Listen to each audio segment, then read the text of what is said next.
Alright, Shalom. First and foremost, God Hello Yamla, Yahweh Ba'ashem Yahushai, Ba'ashem Harachakwadash.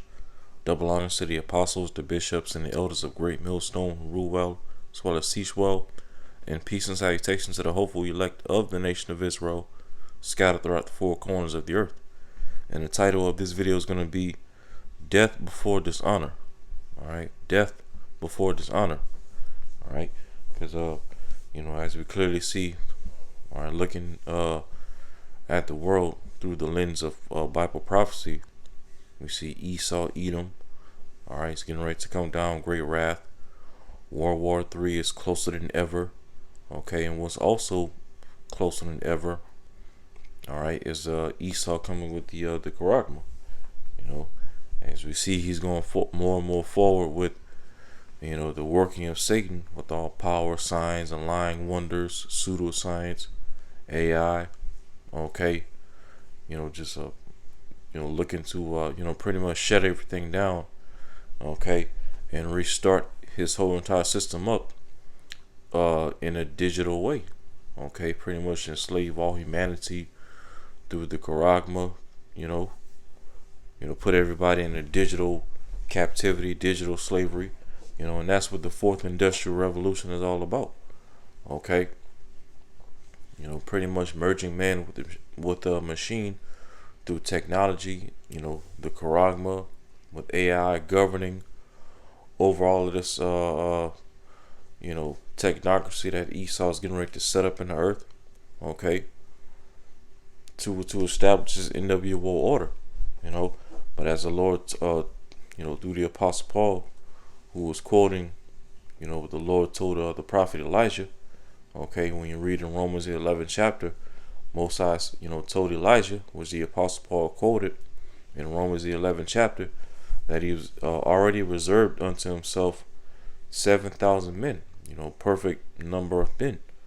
Okay, 144,000 men to be exact, of the nation of Israel.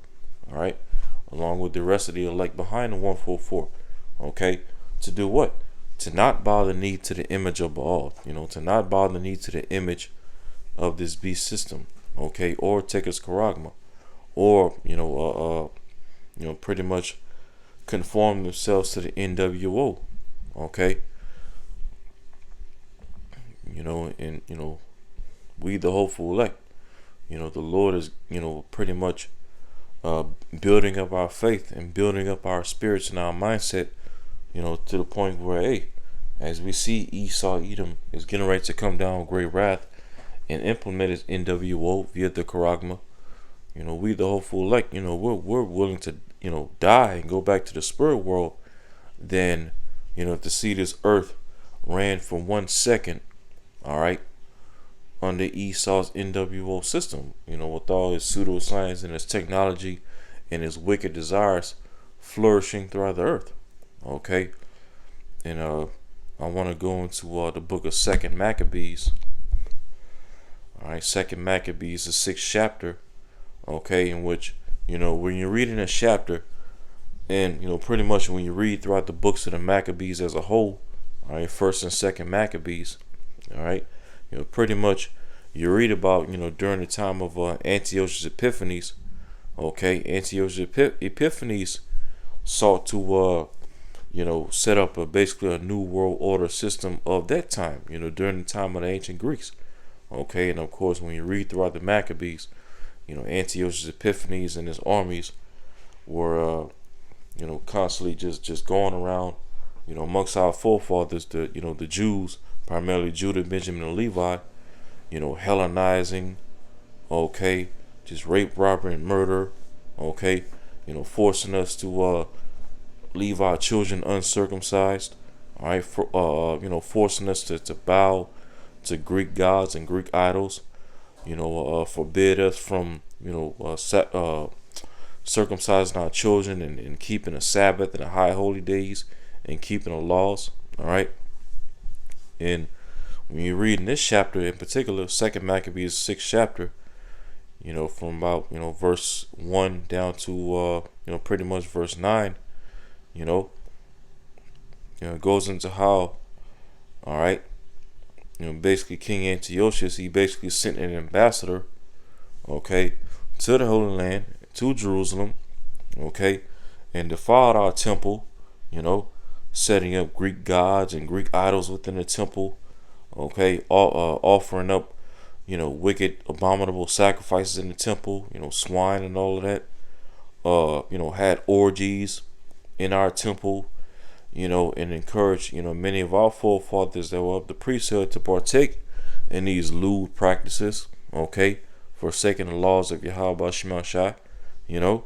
It even got so bad to where, as you read right here in verse 6, 2 Maccabees 6 verse 6, it was impossible to observe the Sabbath, to celebrate any of the traditional festivals, such as what? The Pesach, the Day of Atonement, all right, the Feast of Weeks, things like that. They were Hellenizing our people so bad during this time period that, as it said, it was damn near impossible to keep the Sabbath, because what? They were just putting so much hell upon our forefathers, even on the Sabbath day. Okay, defiling the temple, having orgies, all of that, and it says, or even so much as to admit to being a Jew. See that? So during the time of Antiochus Epiphanes, they were Hellenizing our forefathers so bad to where it damn near became illegal just for our forefathers to call themselves Jews, okay, call themselves Israelites. Therefore what? Many of our forefathers were forced to call themselves Greeks, and that's where you get the Greeks in the New Testament that the Apostle Paul was sent out to teach. Okay, those Greeks, where it talks about in the scriptures in the New Testament where there's neither Jew nor Greek. Okay, the Greeks are just simply talking about Hellenized Israelites. Okay, Israelites who were raised up in Greek customs, all right, Greek fashion, worshiping Greek idols, speaking the Greek language. Okay, and all their history goes back to the Maccabees. Okay, the books of the Maccabees and the Apocrypha. All right, and so when you jump down in the chapter to verse 18, as things were getting so bad and getting so out of hand, okay, in which when you go into the book of First Maccabees, pretty much the first 4 or 5 chapters. Now, though you had a lot of our people that were submitting themselves to the ways of the Greeks and allowing themselves to be Hellenized and be uncircumcised and leaving their children uncircumcised and forsaking the law. You also had a number of our people that that stood stiffly for the law, for the covenant, and stood up against Antiochus and his Hellenization. Mattathias and his sons, one namely of Judas Maccabees, which is who the book of Maccabees is named after. Okay, you had many of our forefathers that linked with the Mattathias and his sons. Okay, and physically fought against the Greeks. Okay, to keep our laws and our traditions and our customs. Then eventually, they ran the Greeks out of Jerusalem and out of the temple and cleansed the temple. Okay, dedicated the temple, which is where you get the feast of dedication from. So at this time, you had pretty much, you had a lot of things going on during the time of the Greek Empire amongst our forefathers. Many of our people sold out to the Greeks, became Hellenized, but at the same time, many of our people also stuck to the laws and the traditions and the customs. Okay, and as well physically fought against the Greeks and their armies. Okay, fought against Hellenization. But this is 2 Maccabees 6 verse 18. It says there was an elderly and highly respected teacher of the law, a priest, right, by the name of Eleazar, whose mouth was being forced open to make him eat pork. Okay, so in this account, from 2 Maccabees 6 verse 18 all the way down to the end of this chapter, which I'm gonna read. All right, and by the way, this is in the GNT. Okay, I'm reading 2 Maccabees, the 6th chapter, in the GNT. Okay, so pretty much, it's going into the account of this elder, beloved elder priest Eleazar. Okay, which, as I said, his mouth was being forced open, okay, to eat pork, okay, which that was a very heavy custom amongst the ancient Greeks, to eat swine, eat pork, all right, and force that upon our forefathers during this time. Just as we're here in America today in this present time, which is what the revival of the ancient Greco-Roman Empire, and what's one of the main delicacies you see all throughout America? Pork, sausage, bacon, all right, Canadian bacon, just all pepperoni, pepperoni pizza, okay, just pork all over the place. You even have certain wines, okay, certain wines that you buy out of the store that secretly has pork in it, okay, even just hey, it's when you really look into it, when you go do your deep in-depth research, Esau secretly puts pork in a lot of things that we consume in a society, okay, which is more the reason why we need this grace period, because hey, if we were under that first covenant standard, we would all be condemned according to the law, because just by the things that we eat alone, we eat and drink a lot of things that Esau secretly puts pork in, Jiffy cornbread, okay, the kind that comes in the little blue box, the regular kind that has pork in it, okay, pork fat when you go into it. All right, even Skittles have pork in it, which no brother or sister in the truth should be eating Skittles anyway. But pretty much all of us grew up eating that stuff, Skittles, Starburst, all of that, and a lot of that secretly has pork in it. Marshmallows is another one. Okay, Esau puts pork and abominations and a lot of things that we eat that we don't know about. Even with certain meat you may get out of the store. It may say beef or chicken or turkey, but then a lot of times it'll that'll even have pork mixed in it as well. And so as we're reading right here, pork was a main delicacy amongst the ancient Greeks, and this particular elder priest Eleazar, his mouth was being forced to eat pork, but it says, verse 19, but he preferred an honorable death rather than a life of disgrace. You see that?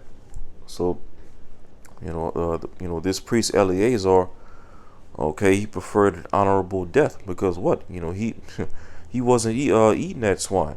Okay, he denied this pork that he was tempted to put in his mouth and eat.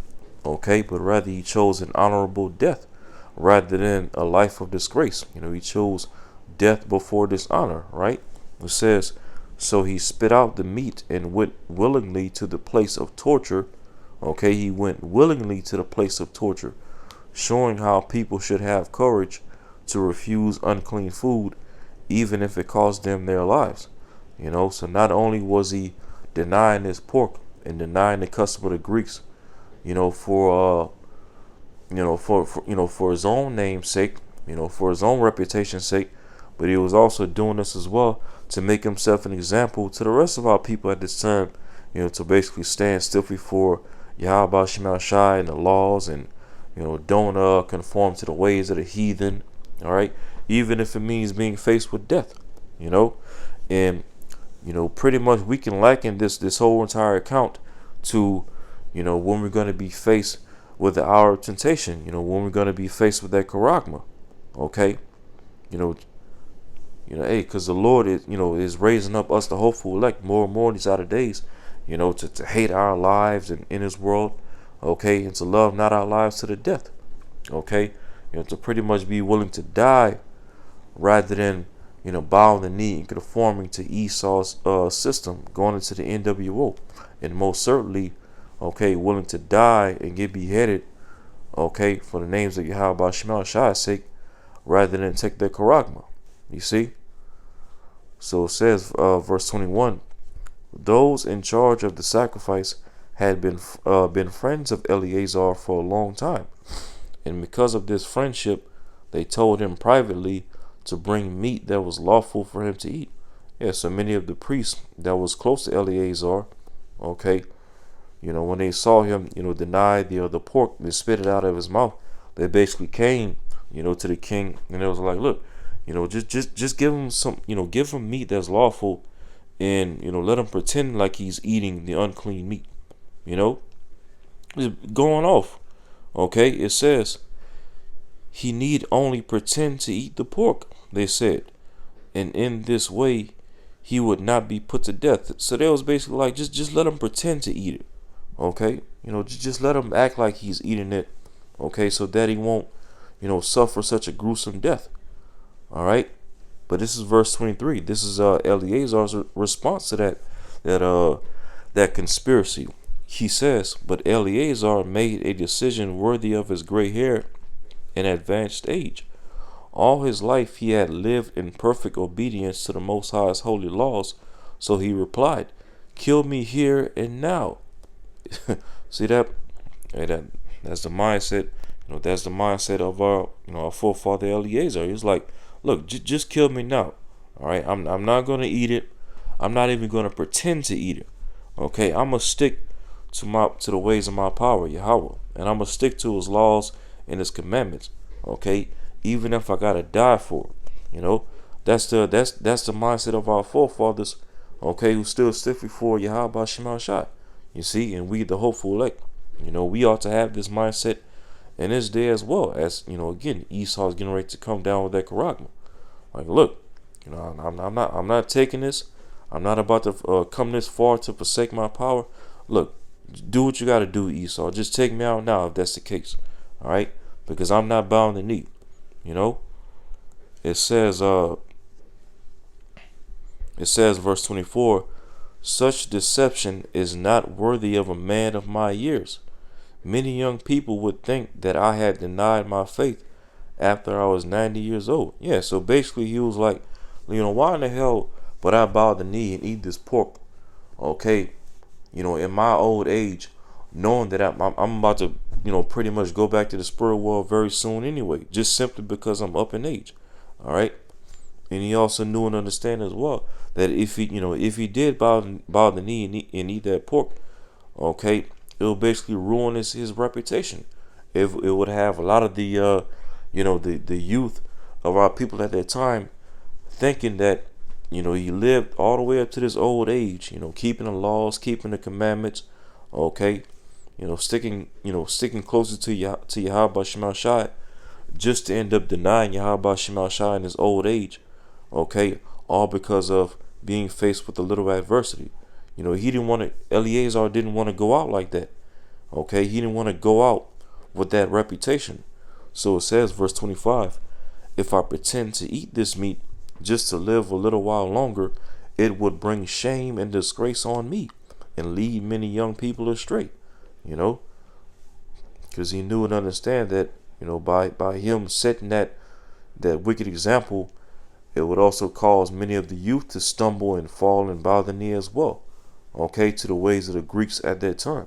It says, verse 26, for the present, I might be able to escape what you could do to me, but whether I live or die, I cannot escape the almighty power, Yahweh.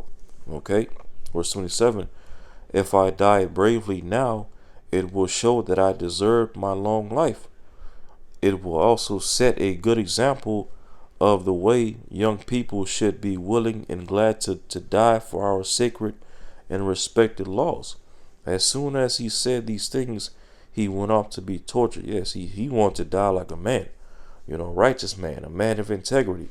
Okay, a man who stood stiffly for the Heavenly Father Yahweh and His laws and His commandments.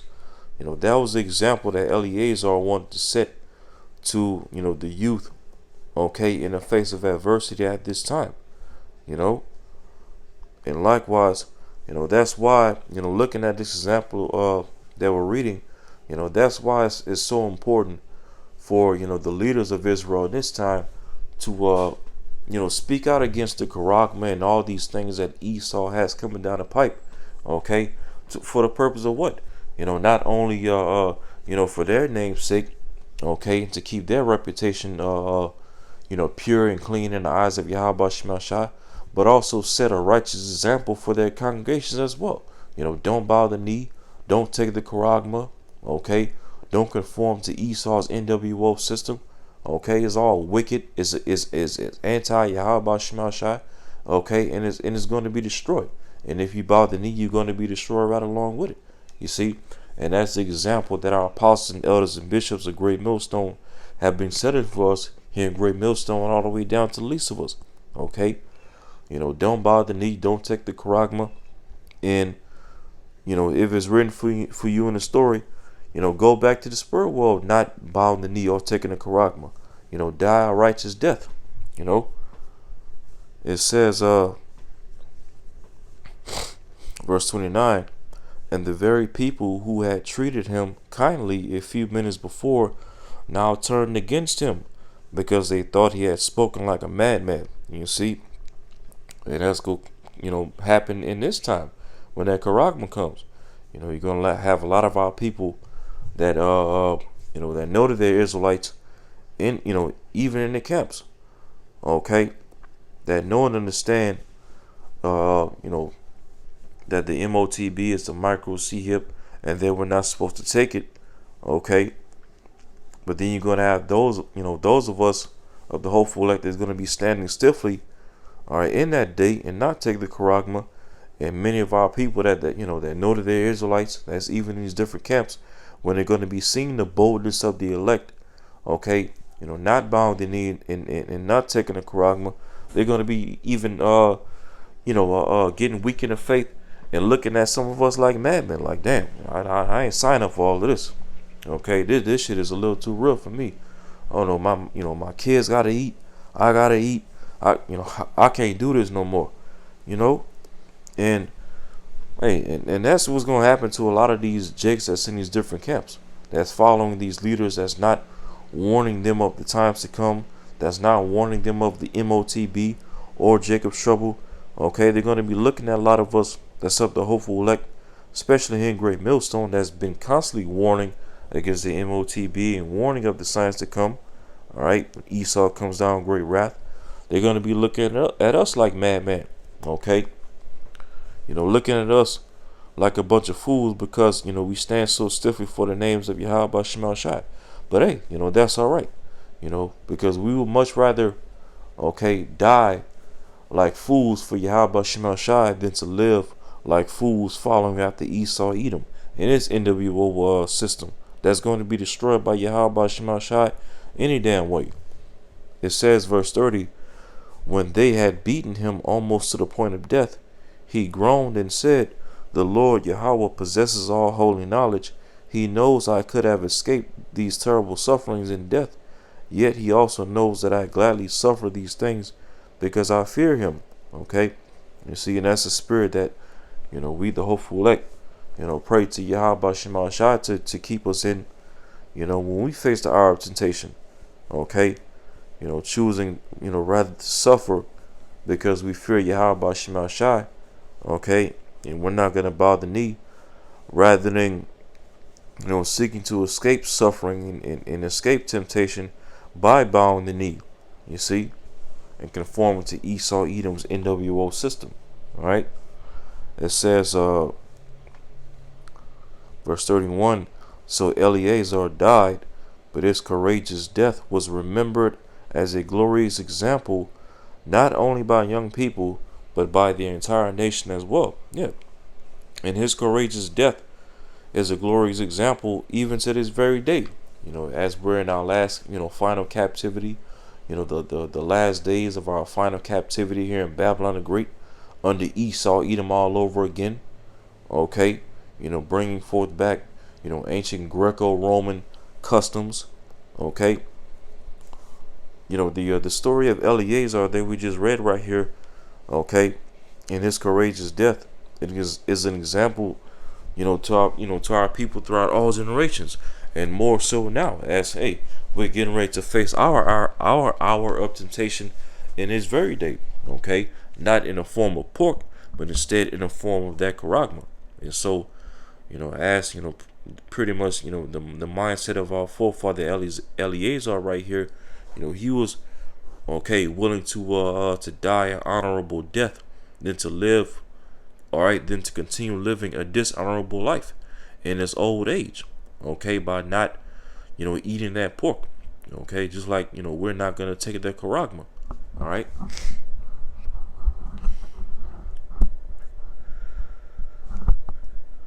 Let's get Sirach.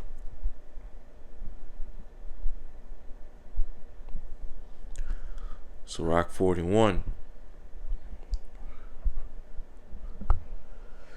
All right, Sirach 41. Which when you read in Sirach 41, this is a chapter that pretty much, goes into death. All right, and it says in verse I'm gonna read verse 2. Sirach 41 verse 2, it says, O death, acceptable is thy sentence unto the needy, and unto him whose strength faileth, that is now in the last age. Like Eleazar that we just read of. And it says, and is vexed with all things, and to him that despaireth and hath lost patience. All right, verse 3, it says, fear not the sentence of death. Remember them that have been before thee, and that come after thee, for this is the sentence of the Lord over all flesh. Yeah, fear not the sentence of death. And of course, that's much easier said than done. But hey, according to prophecy, it will be done. Through certain of the Lord's elect. Certain of the Lord's elect, and are not gonna fear the sentence of death. They're not gonna fear being beheaded. For Yahweh Shema Shai's sake and his gospel's sake. And not bowing the knee and taking the charagma. The Lord's gonna put the spirit in certain of his elect to endure through that. To pretty much offer up their bodies as living sacrifices under Yahweh Shai's sacrifice. You see, and even when you go into Acts 7, our forefather Stephen, when those stones were being thrown at Stephen didn't fear death. Instead what? He looked up into the heavens, and he fixated his mind on Yahweh Shema Shai as those stones were coming at him, and even our forefather Stephen in Acts 7 is also another example of a courageous death in the face of adversity. You see. So I'm gonna jump down to verse 12. It says, Sirach 41 verse 12. It says, have regard to thy name. Which name in the Hebrew, Sham, also goes into what? Your fame, your reputation, your glory, your memorial, as well as your monument. Your legacy. All right. And Eleazar in 2 Maccabees 6 had regard to his name, his reputation, his memorial. In the face of adversity, even in the face of death, it says, have regard to thy name, for that shall continue with thee above 1,000 great treasures of gold. Verse 13. A good life hath but few days, but a good name endureth forever. Yeah, a good name endureth forever, even after death. You die a glorious death for the names of Yahweh Shema Shai's sake. Hey, your name is going to endure forever. Everlasting in the kingdom. Just like we read about certain deaths of our forefathers throughout the scriptures. Eleazar, Stephen, and various other of our forefathers who died in the name of the Lord. Their names, are worth, above 1,000 great treasures of gold, even to this very day. All right, because what their deaths were examples of what we, the hopeful elect, ought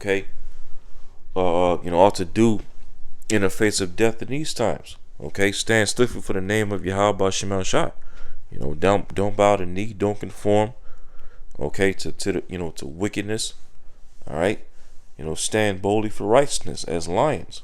In this scripture right here, Sirach 41 verses 12 and 13 that we just read, that also links with It also matches perfectly with the book of Proverbs, I believe 22. And yep, Proverbs 20:21. It says, a good name is rather to be chosen than great riches. Yeah, again, a good name, which the word name in the Hebrew, all right, Strong's H8034, Shum, it goes into what? Your name, reputation, fame, glory, memorial, monument, all right? Then even in the Strong's definition, it goes into all right, memorial, all right, and he even says right here, honor. See that? Honor. And again, what's the title of this video right here? Death before dishonor. Die in honor rather than living in dishonor. Okay? Die having a good name, a good fame, and a good reputation, and a good memorial. Okay?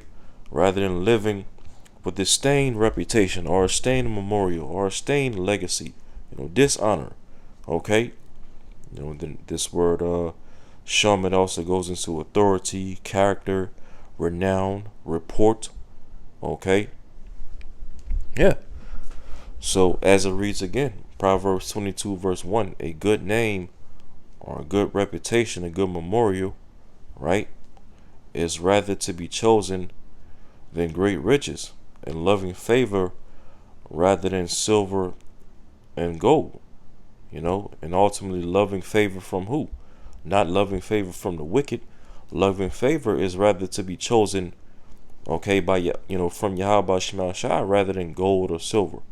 Okay, rather than continuing to your so-called life in Esau's NWO system. Okay, loving favor is to be chosen rather than taking the charagma.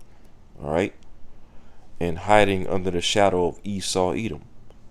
Okay, a good name, a good reputation, a good report to Yahweh Shema Shai. Living blameless in the truth, and even as well dying blameless. If it has to come to that, you see. Because all in all, as Yahweh told us in Revelation 2:10, he says, "Fear not of fear none of those things which thou shalt suffer." The hour of temptation, Jacob's trouble, okay, the being faced with the charagma, okay, and even being faced with death for not taking the charagma. Yahweh Shai is giving us commandment right here. Don't fear none of those things which thou shalt suffer. He says, behold, the devil, okay, who is Esau Edom, shall cast some of you into prison. All right, shall cast some of you into prison, these FEMA camps, okay, these quote unquote fun camps. All right. And what you think Esau's gonna be doing to some of us in these prisons? Torturing us, just like they did to Eleazar and the Maccabees, and tempting us to take the charagma. But it's all going to be for the purpose of what? As Yahushua continues to say, that ye may be tried. All right, that that we may be tried, that our faith may be tried, that our integrity may be tried. Okay, that our patience and endurance may be tried.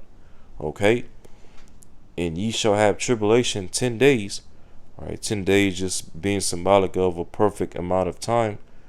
Okay, because for some brothers, this 10 days may be 10 actual days, maybe 7 days, or hey, it may even just be 10 minutes of suffering, or even 10 seconds of suffering. Just however long. Okay, the Lord's gonna have certain of the elect going through tribulation and things like that.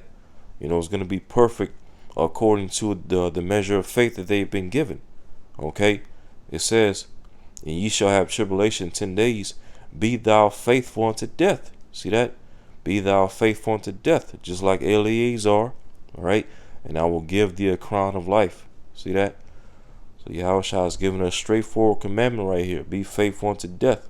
Don't fear none of these things that we shall suffer, because he's going to give us a crown of life. He's going to reward us. All right, not Esau Edom with his left hand wicked reward. All right, no, we already have a reward stored for us in the heavens. All right, from Yahweh Shema Shai. We just have to, be patient, endure to the end, be faithful, even in the face of death. Okay, don't conform, don't bow the knee. All right, but continue to stand stiffly for the name of Yahweh Shema Shai. Yahweh Shema Shai is gonna take care of the rest for us. See, let me closing out on this.